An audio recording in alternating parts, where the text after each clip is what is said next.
안녕하십니까.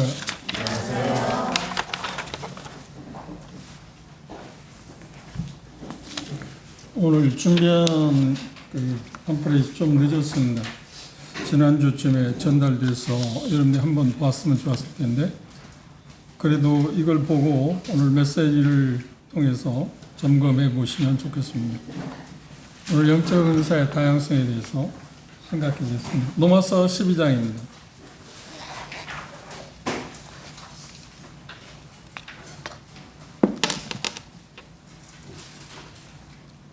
오늘 12장 6절, 7절, 8절만 함께 읽겠습니다.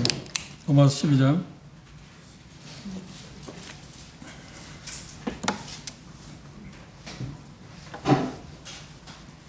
(6절) (7절) (8절) 함께 읽도록 하겠습니다. 시작.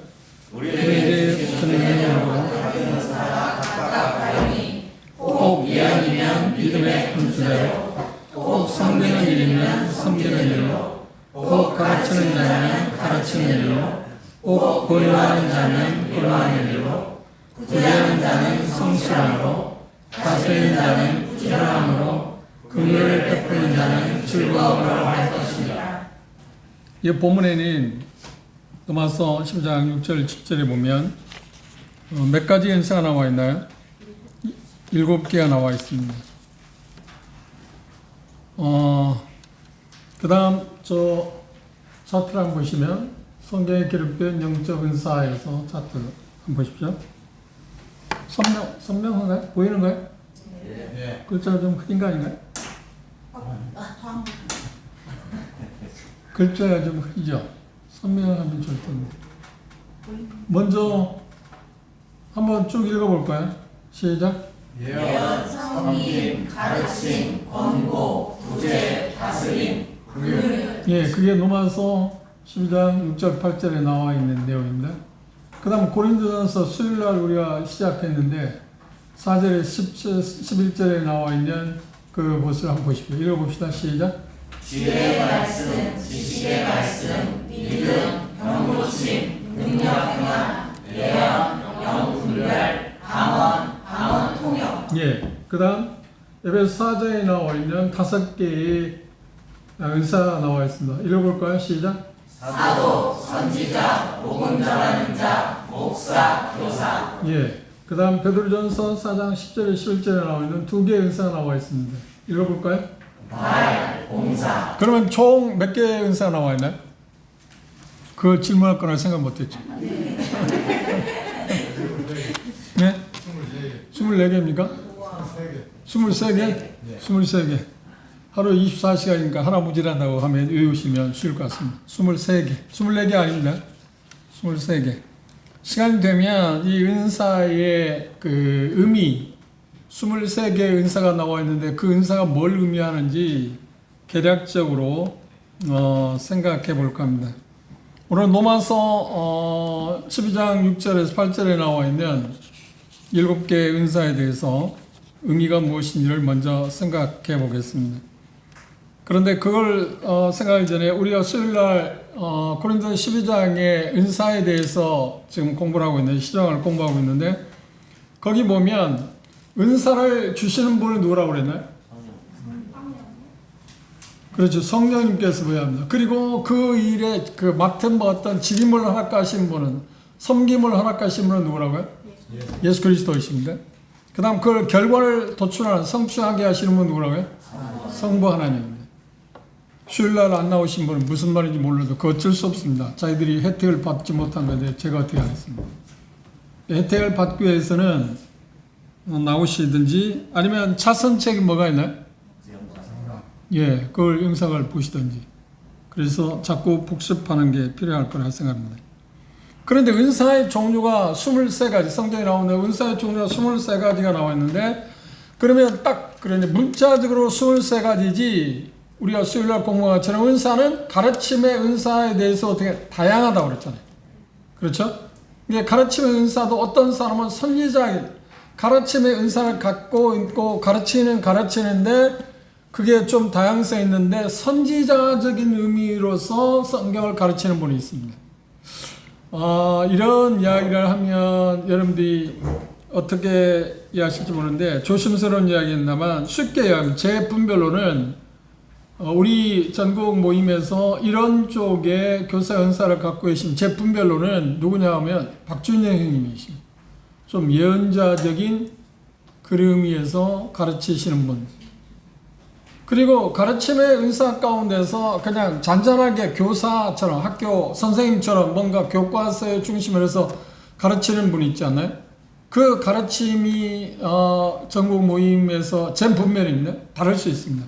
송찬호 형님 같은 분이 그런 데 들어가지 않는가 그렇게 생각합니다. 가르침의 은사가 그렇습니다. 지금 그렇죠? 교사의 은사도 이렇게 다양성이 있습니다. 그러면 형제 자매들 저는 어떤 쪽에 속할 것 같습니다. 두 종류에도 들어가지 않습니다. 제가 볼 때 저는 그런 쪽이 아니고 저는 저와 같은 은사를 갖고 있는 형제님들이 계시다고 생각하는데 저는 하나님의 말씀을 명확하게 문자 문맥을 통해서 분별해서 그것들을 저 자신이 적용할 뿐만 아니라 그걸 어떻게 명확하게 쉽게 적용할 수 있을까를 생각하고 가르치는 그런 쪽이 제 은사가 아닌가 생각합니다. 제 목표가 그렇습니다. 제 삶의 목표가 그렇습니다. 물론 처음부터 그런 목표를 갖거나 그런 은사를 가진 건 아닙니다. 제 이야기를 죄송합니다만 제가 구원받고 직후에는 전도하는 일에 모든 심리를 기울였어요. 그도 그럴 것이 제가 구원받았을 때 맨 처음 구원을 받았기 때문에 일반 장로교 생활하다 구원을 받았기 때문에 모이기만 하면 복음을 전하는 일, 그리고 기회가 있으면 복음을 전하는 일, 모였을 때 형제자매들이 그렇게 쉬운 말은 숫자가 그렇게 많냐 적으냐 상관없이 대중적으로도 복음 전하고 끝나고 나면 둘러앉아서 계속 구두자들에서 개인적으로 복음을 전하는 일을 계속했습니다. 그게 제가 초기에 한 일. 그런데 한 2년 구원받고 한 2년이 흘렀을 때 제 마음 가운데서 이제 그 복음보다는 성도들의 어떤 삶이라고 하는 것이 제 눈에 들어오기 시작했어요. 그게 제 눈에 들어왔다기보다는 정확히 말하면 성령님께서 제게 그런 쪽에 마음을 갖게 했다고 하는 말입니다. 그렇죠. 그건 어쩔 수 없는 일입니다.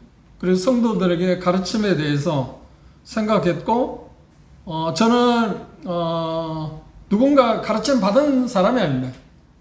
맨 처음 구원받고, 그러니까, 쉬운 말로 하면 가장 노릇을 그냥 처음 구원받자마자 해온 필요에 의해서 그렇죠? 필요에 의해서 그 일을 해왔는데 구원받고 나서 한 2년이 흘렀을 때 제 간증이 납니다. 박준행님하고 제임스 할아버지가 제가 있는 곳에 오셔서 교제하는 가운데서 제가 알면 뭘 알겠습니까? 그런데 그 형제님이 저에게 말을 주홍 형제는 가르치는 은사가 있는 것 같다고. 그런데 제가 쓸 때 그 말이 무슨 말인지 모릅니다. 그렇죠? 그 말이 무슨 말인지 몰라요. 그런데 그게 제 마음에 꽂혔습니다. 그리고 그때부터 가르치는 것에 대해서 제 마음 가운데 생각하게 됐고 기도하고 그쪽으로 제 마음이 기울어지기 시작했고 지금까지 그 길을 걸어오면서 10수년 전에 정확히 말하면 한 20년도 채 안 될 것입니다. 제가 성경을 공부하는 가운데서 성경 해석에 있어서 가장 중요한 항목, 그러니까 19세기 형제들이 교회사에 혁혁한 공을 남겼던 성경 해석에서 가장 기본이 된다고 하는데 문자적으로 성경을 해석한다는 게 눈이 띄기 시작했습니다. 그리고 문맥을 통해서 성경을 해석해야 한다. 그래서 그것들을 가르치기 시작했고 특별히 CF에 80년부터 93년까지 13년 동안 제가 섬길 수 있는 기회가 있었는데 그 당시부터 그 일을 조금씩 시작했습니다. 그러면서 시간이 흐름에 대해서 그게 더 굳어졌고 그리고 하나님께 제게 지금부터 18년 전에 CTI에서 강의할 수 있는 시간을 주셨기 때문에 그때부터 그런 것에 집중적으로 제가 연구하고 접근하고 할 수 있게 되었습니다. 이게 제 가르침은 형제 자매님들이 여러 전국에 있는 교사 연사를 가진 형제들의 메시지를 들어봤을 때 그분들의 메시지하고 제 메시지에 어떤 차이점이 있다면 아마 그런 것일 거라 그렇게 생각합니다. 제가 이렇게 이야기하는 일은 가르침에 교사 은사를 가진 형제들도 다양하다. 그렇죠. 딱 획일적이지 않다. 그러면 전도자들은 어떤가요? 전도자들도 같습니다. 여러분들이 전국에 전도자의 은사를 받은 형제들을 아시잖아요. 들어왔잖아요. 메시지를 들어왔잖아요. 그런데 어떤 형제들은 대상이 대상, 어떤 젊은 사람들을 대상으로 복음을 잘 전한 전도자도 있고요. 어떤 사람은 아무런 근거도 없는, 그러니까 전혀 기독교에 대한 상식이나 없는 그런 사람들, 이게 정말 초보라고 이야기할 수 있는 그런 분들에게 쉽게 복음을 전하는 형제들도 있고요. 그리고 어떤 그 전도자들은 나이가 많은 사람들에게 복음을 쉽게 설명하는 사람도 있고요. 어떤 사람들은 지성인에게, 또 어떤 사람들은 뭐 젊은 그 학생들에게, 또 어떤 사람은 심지어 어린아이들에게 이 복음을 잘 전하는, 그러니까 복음 전도자라고 하는 에베소 4장에 있는 전도자라고 하는 은사를 받은 사람들도 이렇게 다양하게, 그러면 섬김의 은사가 나와 있는데 섬김의 은사도 정말 다양한 것입니다. 이게 23가지라고 지금 명시적으로 나왔지만, 문자적으로 나왔지만, 그걸 흩어서 더 많은 부문에서 나오면 생각하면, 제가 지금 분류한 것처럼 생각하면 몇 가지를 될까요? 아마 100가지를 넘을지도 모릅니다. 그래서 여러분들이 지금 오늘 오셔서 받았을 겁니다. 여러분들 이름을 쓰시고 나중에 한 달 동안 계속 기도하는 가운데서 이걸 한 번씩 체크를 해보세요. 그리고 나중에 첫 주에 오실 때 가지고 오시면 제가 여러분들이 그것들을 보고 난 다음에 아, 형제님은 이런 쪽에 은사가 있는 것 같다. 이것이 전부는 아닙니다. 그렇죠? 도움을 받기 위한 겁니다. 한번 어떤 것을 생각해 보기 위해서 하는 거기 때문에, 그런데 쓸 때 조심스러운 건데 정말 기도하시고, 정말 하나님께서 제게 주어진 것이 무엇인지 좀 알고 싶습니다. 그런 마음으로, 기도하는 마음으로 쓰시고 하나씩 점수를 매겨보시고, 또 하나는 어떤 거냐면 그 나오는 항목 가운데 내가 이걸 참 하고 싶은데 이건 내가 좋아하는 거야. 그런 부분들을 서슴없이 체크하세요. 그런 부분에 대해서는 어떻게 점수를 포함해 100점이 그거라면 그럼 100점을 주세요. 무슨 말을 아시겠나요? 그 다음에 은사라는 것은 하나님이 주시는 거지만 우리가 좋아하고 할 수 있는 것, 사랑하는 것들을 하나님께서 구태여 너 그걸 하면 안 된다고 하는 분은 아니라고 생각해요. 물론 그분이 망할 수도 있습니다만 일반적인 이야기인데, 그런 부분들을 생각하시면서 조심스럽게 한 달 동안 정말 심사숙고해서 한번 체크해 보시면 도움이 될 거랍니다. 오늘 첫 번째 하나로 되어있는, 여기 보시면 은사 확인 검사 있잖아요. 이건 오늘 주제 로마서 12장 6절에서 8절에 있는 말씀에 7가지 은사를 알아볼 수 있는 항목에 대해서만 나온 것입니다. 그걸 생각해 보시면 도움이 될 겁니다. 그러면 그것에 본문으로 들어가기 전에 23가지의 은사 종류가 있다. 그래서 가능하면 이것들을 여러분들 성경에 어떤 그 뒷면이라든지 공백이 있을 겁니다. 맨 앞에라든지 이런 데 공백이 있잖아요? 있죠? 그렇죠? 그런데 이렇게 써놓으시면 도움이 될 거라고 생각합니다. 그리고 두 번째, 은사의 종류에 대해서 이제 생각했습니다. 23가지다. 그 다음, 은사의 23가지를 분류하면 여러 가지로 분류할 수 있습니다.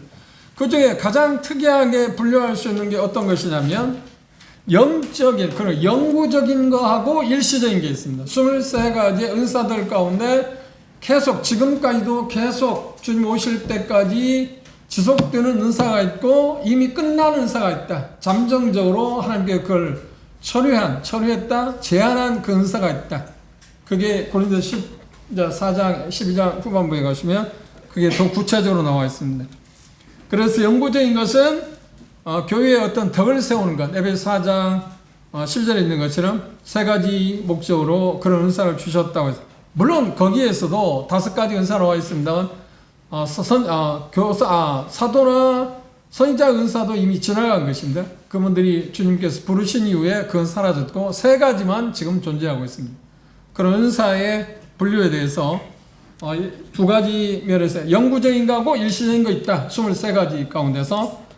그러면 그 부분에 대해서 여러분들 생각해 보시고 23가지 중에 영구적인 것이 무엇이고 일시적인 건 뭘까, 한시적인 게 뭔가 한번 나눠보시면 되고요. 또 하나는 이 23가지 은사를 분류하면 말하는 은사하고 언어적인 은사입니다. 그 다음 섬기는 은사, 비언어적인 은사가 나와 있습니다. 23가지 은사 가운데 그렇게 분류할 수 있습니다. 그리고 또 하나 우리가 생각할 수 있는 것은 일시적인 은사는 사도시대에 국한되어 있습니다. 일시적인 은사는 일반적으로 표적의 은사라고 그렇게 말을 하기도 합니다. 국한되어 있었습니다. 그래서 그 후에 그분들이 주님의 부름을 받고 나서 그분들에게 주어진 은사는 끊어졌다. 그래, 표적, 기사. 그 목적이 뭔가요? 하나님께서 그분들을 부르셨다. 하나님, 쉽게 말하면 하나님께서 내가 이 사람들을 사용해서 말하고 있다고 하는 증표가 뭐냐고 하면 표적을 통해서, 하나님이 표적을 통해서 그들이 말하는 것이 신빙성을 보장하기 위해서 표적의 은사를 주셨습니다. 그러니까 당대에 그들이 표적의 은사가 없었을 때 하나님의 보냄을 받은 사람이라고 아니라고요? 아니라고 하는 것에 대한 확실한 표시, 그것이 일체인 은사 가운데 포함되어 있었습니다. 그리고 그 은사들은 하나님께서 말씀하신 말씀이 이제 공인되었다고 표현할까요? 완성되었을 때 더 이상 그럴 필요가 없지 않나요? 그런 은사가 더 이상 지속될 필요가 없지 않나요? 그래서 그 은사가 일체인 은사가 종결되었다. 그게 언제 종결됐냐 하면 일반적으로는 하나님의 말씀이 완성되었을 때, 우리가 이야기하고 있는 이 말씀이 완성되었다고 하는 말이 아니라 더 이상 사도들에 의해서 하나님의 계시를 주는 일을 마감했을 때 더 이상 그 표적 일체인 은사는 멈춰졌다. 그렇죠? 그럴 수밖에 없는 것입니다. 그리고 영구적인 은사는 어떤가? 지금도 여전히 그 은사는 지속되고 있습니다. 왜냐하면 교회 몸을 세우는 것이야 하기 때문에. 그리고 성도들을 구비시키고 그리고 하나님 앞에서 합당한 삶을 살아가도록 성령님께서 그 부름을 받은 형제들에게 능력을 부여해서 그 일을 감당하도록 해야 하기 때문에 그 은사는, 영구적인 은사는 지금도 지속되고, 그 영구적인 은사도 영구적이라는 단어를 썼습니다만 언제 그것 끝난다고요? 그렇죠. 주님이 오시면 교회가 휴거되면 그것도 끝날 것입니다. 그런데 교회가 휴거되면 그걸 끝난다고 할 때 어폐가 좀 있습니다. 왜냐하면 환란 기간 동안에도 13만 3천 명의 전도자를 통해서 복음을 전하기도 하고 여러 종류의 사람들을 통해서 가르치는 일도 있을 것입니다. 그런 부분들에 대해서 이제 그걸 이분화시켜놓게 될 겁니다. 교회와 관련되어 있을 때는 교회가 휴거됨과 동시에 그 은사가 종식되지만, 그리고 환란 기간 동안에 유대인들을 중심으로 모든 세상 사람들이 천국 복음이 전파되는 그런 과정 가운데 여전히 성령께서는 그대로 은사를 주신다고 하는 것, 그걸 생각하시면 됩니다. 세 번째 큰 항목에서 은사의 목적은 무엇인가요? 하나님께 은사를 주신 목적이 뭔가요? 그것을 고린도서 12장에 말하는 성령의 나타나심이라고 하는 표현을 썼는데, 그 말은 뭐냐면 성령님께서 어떤 형제들에게, 그러니까 교회의 어떤 지체들에게, 그러니까 그 은사들은 쉬운 말로 하면 형제들만 해당하는 게 아닙니다. 물론 언어의 은사들은 형제들에게만 해당하지만 나머지 은사들은 어떤가? 모든 형제들, 구원받은 모든 형제자매들에게 주어지는 은사입니다. 그런데 언제 그 은사를 부여받는다고요? 하나님이 수여한다고요? 구원받는 순간. 그러니까 일반적인 구원받기 전에 가졌던 재능하고 이 영적인 은사는 전혀 질이 다른 것입니다. 성령님께서 주시는 거하고 우리가 태어날 때 받는 그런 재능하고는 전혀 다른 것입니다. 교회의 공동적인 선, 그것을 교회의 몸을 완성시키는 일에 있어서 유익한 일을 위해서 성령님의 사역과 능력을 나타내는 것이 은사의 목적입니다. 그리고 에베소 4장에 보면 교회 몸을 완성시키는 것, 그리고 성도들을 구비시키는 것, 그 목적이 뭐라고요? 그렇죠. 교회라고 하는 그리스도의 몸을 세상에서 완성시켜서 나타내 보이기 위해서입니다. 그 부분에 대해서는 구체적으로 고린도서 12장에 몸과 은사의 유사점을 이야기했습니다. 여러분들이 종종 그런 걸 생각해 보셨나요? 우리 몸을 한번 잘 생각해. 우리는 의사도 아닙니다. 그리고 그런 쪽의 어떤 전문가도 아닙니다. 그런데 상식적으로 보면 우리 몸은 정말 하나님의 신비적인 요소가 있습니다. 그래서 시편 18편에 뭐라고 그러냐면 133편에 뭐냐면 하나님이 나를 만드시기에 신묘막측하다. 정말 신기하다. 제 친구 서북정님하고 그 건강 문제에 대해서 상담을 할 때 그런 이야기를 해요. 하나님이 놀랍게 우리를 창조하시는데 창조한 가운데 놀라운 게 뭐냐? 자연 치유력을 주셨다는 거예요. 어떤 약이나 뭐 하지 않았는데도 자연스럽게 치유받을 수 있게 우리 몸을 만드셨다. 그것도 하나 있고요. 또 하나는 뭐냐면 폐 기능이 양쪽에 한쪽은 오른쪽에 두 입, 왼쪽에는 세 입 돼서 폐가 일반적으로 두 개잖아요. 그런 게 5개로 형성되어 있습니다. 그 폐 기능이 그 5입 가운데 4분의 1만 있어도 평생을 써도 남는다. 그런데 하나님께서는 넉넉하게 5개를 신기하지 않나요? 간도 마찬가지입니다. 콩팥도 하나 기능만 가지도 얼마든지 평생 써도 남는다. 용량이. 그런데 2개를 만들었어요. 콩팥 하나가 문제가 된다도 아무런 지장을 받지 않는다. 그렇게 신기하게 정말 하나님이 우리를 만드셨다. 이걸 믿지 않는 생각할 때, 우리가 부모로 태어날 때 그냥 물려받은 거야. 설명할 수 없는 거잖아요. 이 신비한 요소를 어떻게 설명하겠습니까? 그게 자연적으로 왔다고요? 진화로 해서 온 것처럼 말도 못하는 벌레들이 진화해서 사람이 됐다고요? 그 상식적으로 그걸 과학한다는 사람이 받아들이는 걸 생각할 때 이해가 안 돼요. 왜인지 아세요? 그렇지, 일종의 미혹됐기 때문입니다. 잘못 알고 있기 때문에 그게 전부라고 생각하지 않아요? 근데 상식을 동원해 보면 그걸 어떻게 받아들이겠습니까? 받아들일 수 없잖아요. 그래서 참 재미있는 이야기, 그 진화론자들에게, 그 무신론자들에게 어떤 분이 보험을 잡으면서 그런 이야기를 했답니다. 그렇게 질문을 했답니다. 이 우주가 그냥 자연스럽게 됐다, 어떤 진화됐다고 할 때 그분이 시계를 딱 내는 거죠. 이 시계가 언제 정확한 시간을 알기 위해서 이것에 수많은 부품이 들어갔잖아요. 이 부품 가운데 하나만 문제가 있으면 제 시간을 맞출 수 있나요? 그런데 이 시계가 자연이 왔다고 믿을 수 있나, 사람이는? 이건 별거 아니잖아요. 그런데 물론 제 입장에서 이건 대단히 신기한 것입니다. 이 수많은 부품이 조립되어서 제 시간을 정확하게 수십 년, 명품일수록 수십 년 변함이 없잖아요. 오차없이 하잖아요. 그렇죠? 그럼 누가 만들었잖아요. 그건 다 알아. 그런데 그걸 이야기했어요. 그건 믿지. 그 과학자가 그렇게 말하니까 그건 믿지. 그러면 그보다 더 신기한 우주가 그냥 자연스럽게 됐다고? 그걸 믿겠냐고. 당신은 그렇게 말하고 있잖아요. 시계가 그냥 왔다고 하는 말하고 우주가 자연이 만들었다는 말하고 그 어느 쪽이 더 무식한 말이냐. 그러니까 그 사람이 양심이 있어 그랬다는 거야. 내가 참 착각했다. 그렇죠? 하나님이 우리를 만드신 모습을 보면, 특별히 고린도 12장에 보면 신기하게 만들어요. 정말 신기하게. 그리고 우리의 지체를 보면 몇 가지라고 생각하세요? 몇 가지로 될까요? 간호사 자는 그 질문을 할 걸 몰랐지? 오늘 가서 일주일 동안, 아니 다음 달 동안 의사한테 물어봤어요. 우리 인체가 몇 가지, 조직이 몇 가지가 있냐고. 몇 가지나, 뼈 몇 개고, 신경, 핏줄은 얼마나 돼요? 길이가?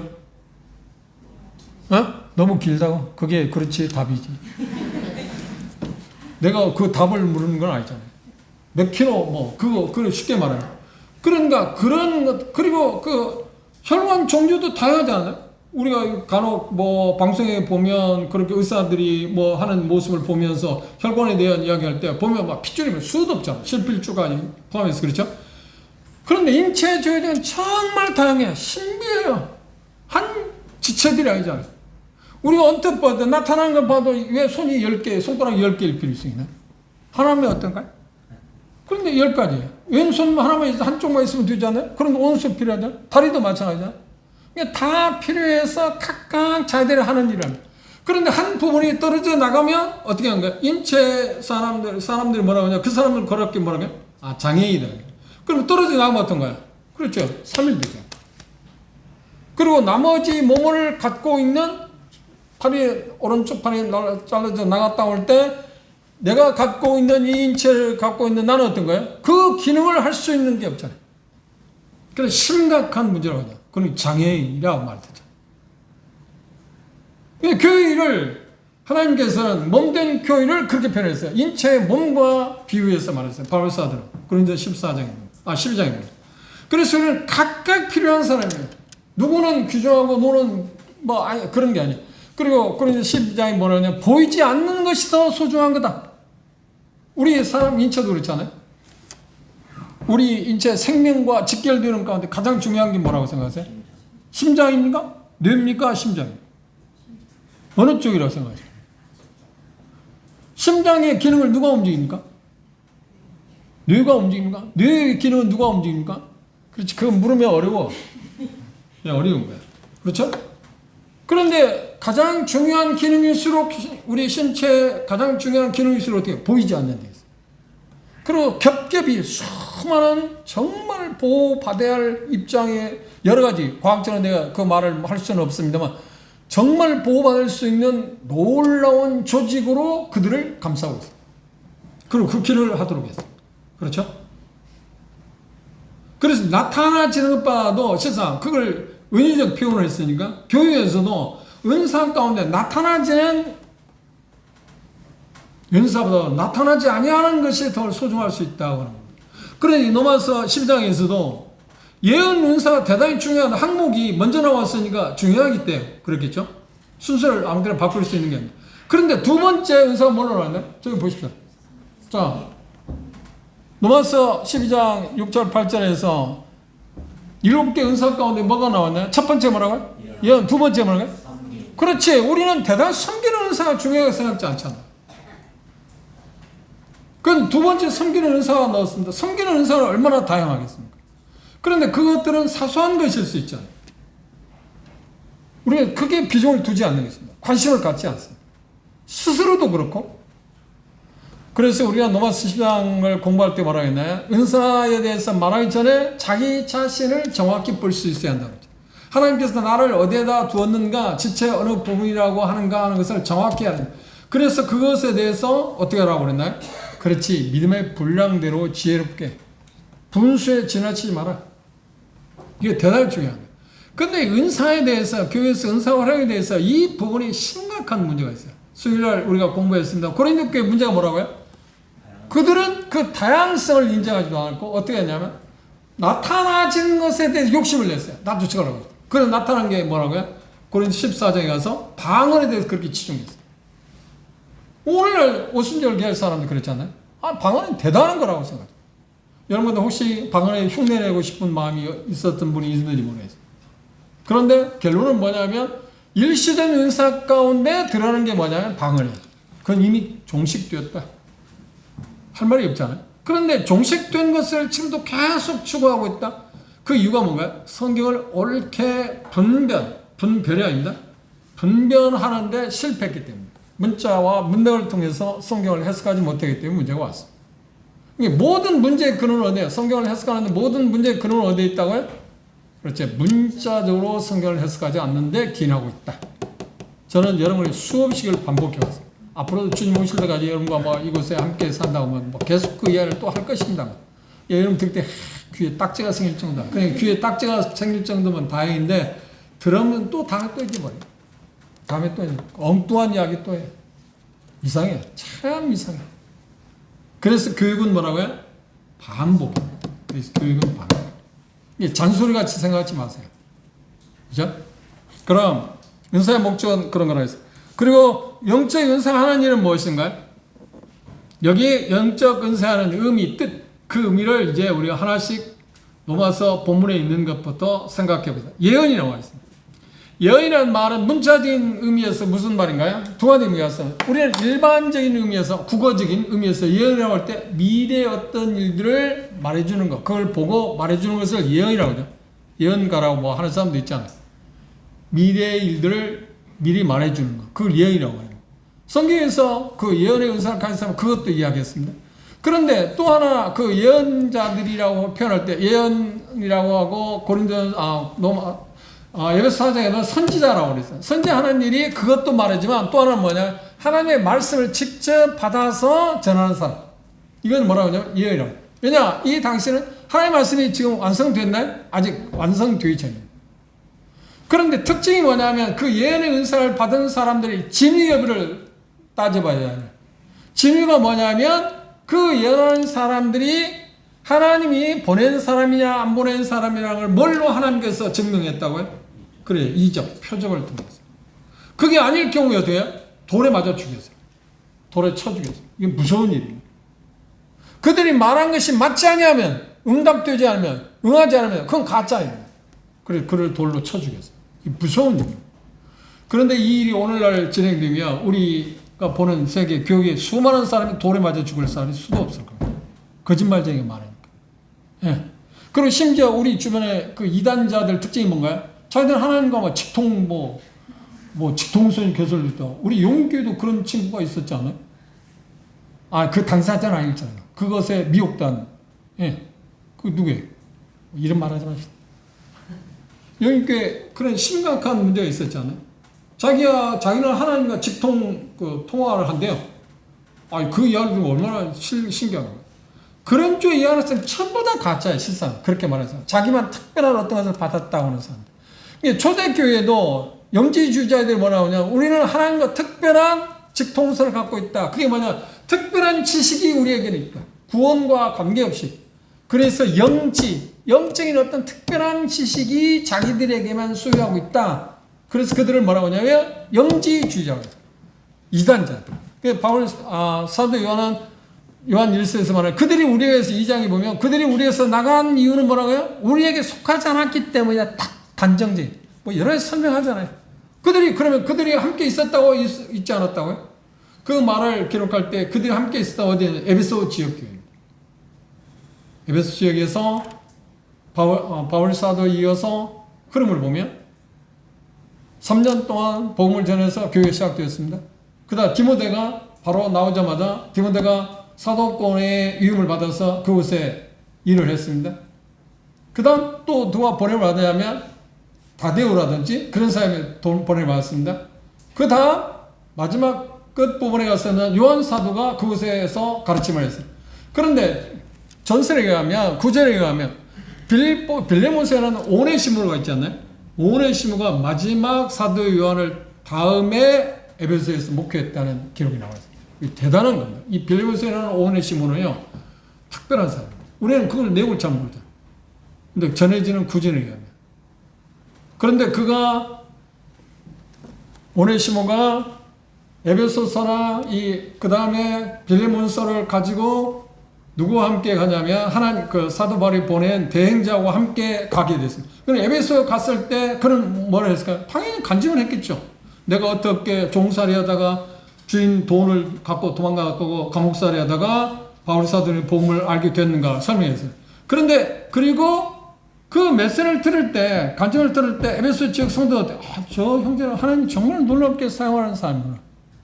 그래서 언젠가 시간이 흐른 후에 추정할 때 한 110년경에 AD 100년에서 110년경에 오네시모가 에베소에서 목회했다는 기록이 있습니다.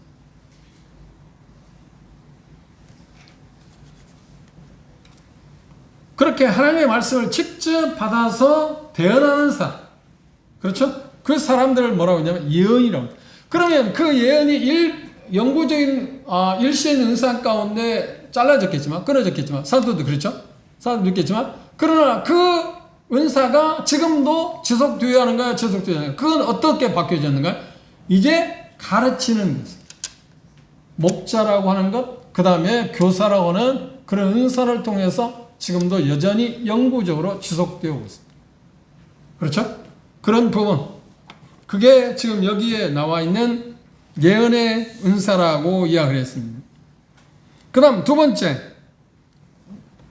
섬김의 은사라고 그랬어요. 일반적으로 사람들은 뭐라고 하냐면 돕는 은사라고 해요. 돕는 은사는 다양합니다. 정말 다양합니다.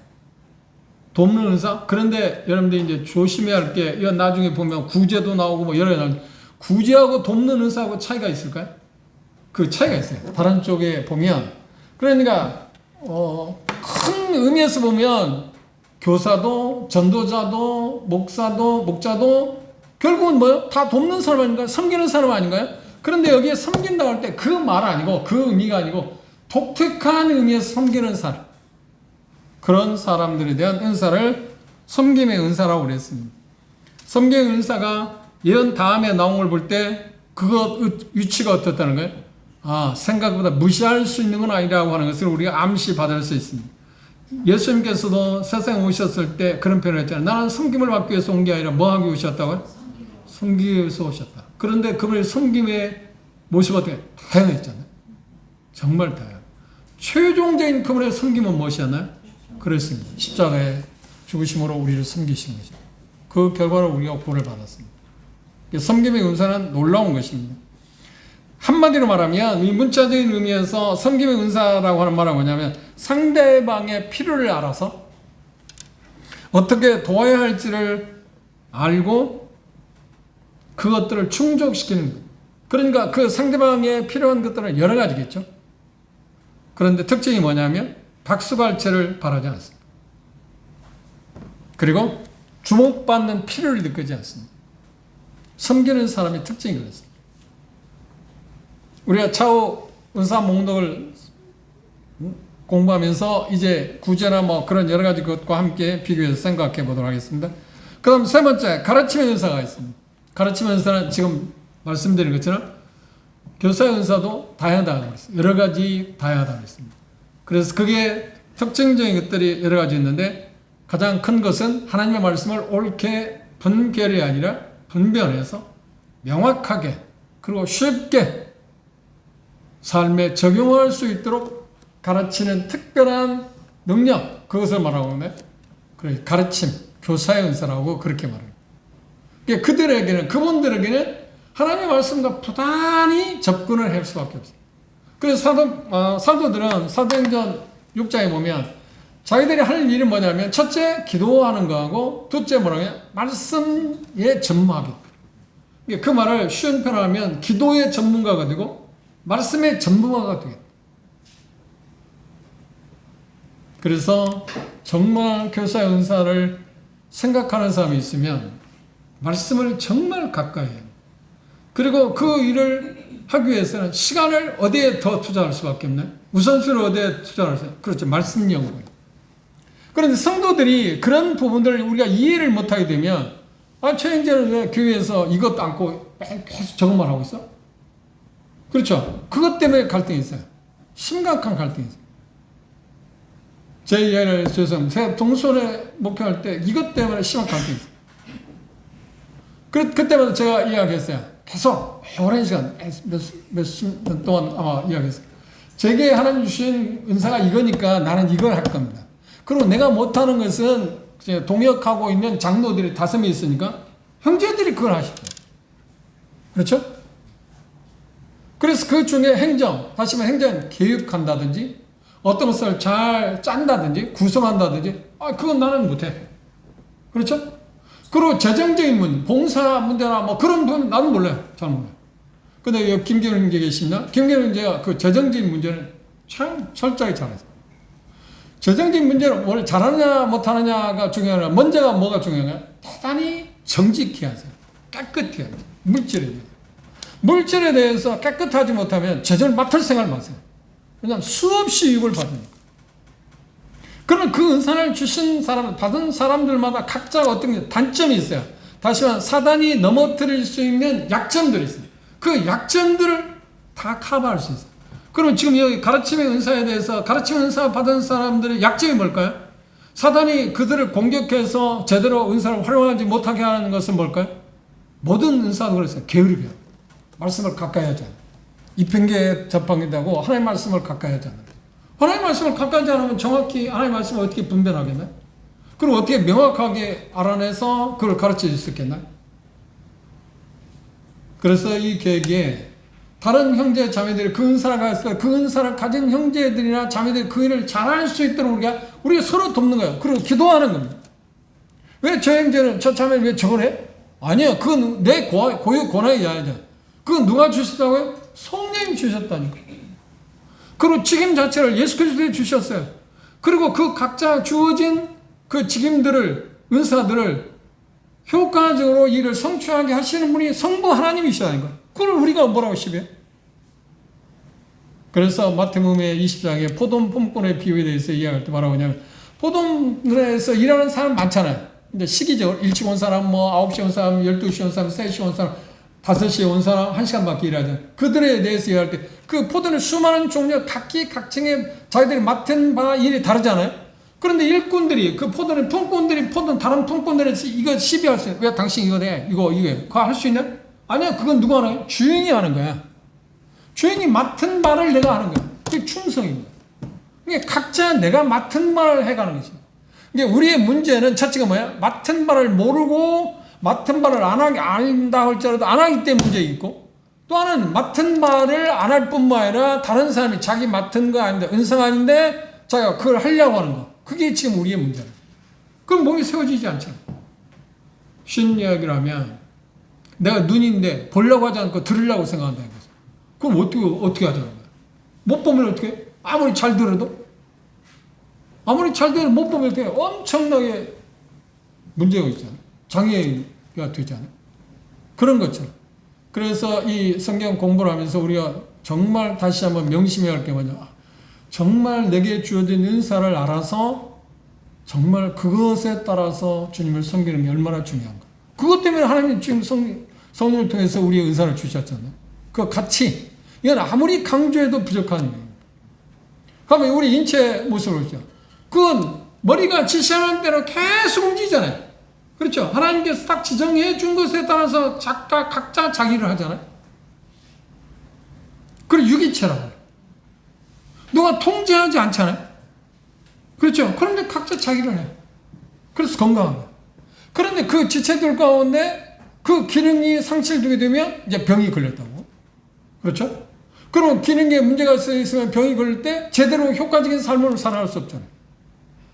그래서 우리는 그걸 치료받기 위해서 거기서 전문의를 찾아서 우리 치료받아야 돼요. 그렇죠? 영적인 면도 마찬가지예요. 그래, 그런 부분으로 우리가 조심스럽게 접근해야 그 다음 네 번째가 뭔가요? 권고라고 해서. 권고한다고 하는 말이 그러니까 위로한다 아니면 권면한다. 그러니까 권고보다 권면한다고 하는 말이 훨씬 더 좋을 것입니다. 진리를 납득시키는 일들.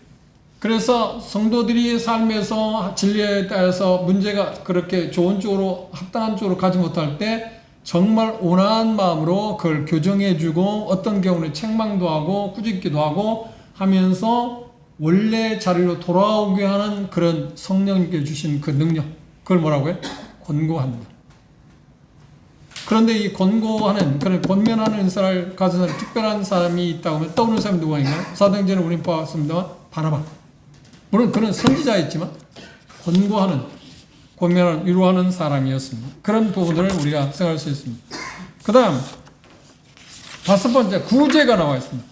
지금 로마서에 나와 있는 7개 은사만 지금 생각. 구제는 뭔가? 구제는 우리가 잘 알고 있는 것입니다. 그런데 우리가 또 한 가지 지금 우리가 알고 있는 구제하고 성경에 나와 있는 구제하고 조금 생각을 달리 해야 할 것입니다. 우리는 그리스도 거듭난 모든 사람들은 누군가요? 다른 사람과 관계하고 있습니다. 그래서 쉬운 말하면 우리는 관계적인 삶을 산다. 그래서 첫째는 하나님과 관계고, 두 번째는 다른 사람과의 관계고, 세 번째는 자기 자신과의 관계입니다. 그래서 로마서 12장에 우리가 여러 차례 그 부분에 대해 자기 자신을 알라고 하는 부분에서 이해할 때 거기 그거 말이야. 자기 자신과의 관계. 내가 하나님 앞에서 어떤 은사를 받았는가? 내가 어떻게 그 은사를 활용할까? 위치는 어디를 취해야 할 건가? 소속됐는데 그 소속된 것은 어디에 있는가? 그리고 내게 주어진 은사가 무엇인가 알아서 어떻게 그 은사를 활용해야 할 것인가 하는 것을 아는 것들, 그것들을 행하는 것이 자기 자신과의 관계라고 이야기할 수 있습니다. 그런데 이 구제는 내가 갖고 있는 그 어떤 것을 통해서 다른 사람들의 필요를 충족시키는 그런 능력. 그런데 물론 우리 가운데 구원받지 않은 사람도 다른 사람들의 어려움들을 잘 돌보는 사람이 있잖아요. 뭐 고아원을 운영한다든지 그런 자기가 필요한 것을 내놓는다든지 그런 걸 하는 사람도 있잖아요. 그런 구제도 있지만 성경에서 말하는 구제는 성령님이 주시는 구제의 은사는 그것과 조금 다른 점이 있다. 그건 뭐냐면 어떤 건가요? 그것들을 함으로 인해서 어떤 대가를 전혀 바라지 않는다는 게 특징입니다. 근데 세상적인 구제는 어떤가요? 자기가 구제 어떤 일이라고 표시를 내려고 하잖아요. 요즘은 그런 부분이 많이 약화되어 있습니다. 초기에 그 선한 사마리안 아시죠? 보이원. 그분들이 명절 되면, 아니 크리스마스 같은 되면 그런 어떤 물품을 가고 선물을 가져와요. 그런데 애들이 정말 그때 한편은 선물 가져오니까 좋아해. 좋은 면에서. 근데 한편은 괴로운 게 있어. 뭐냐면 꼭 상품 갖다 놓고 와서 사진 찍으라고. 이게 죽을 맛이야. 그리고 어떤 아이들은 뭐냐면 제발 그걸 안 가져왔으면 좋겠다. 그리고 왜냐하면 자기들이 꼭 필요한 게 아닌 게 갖고 올 때도 있거든요.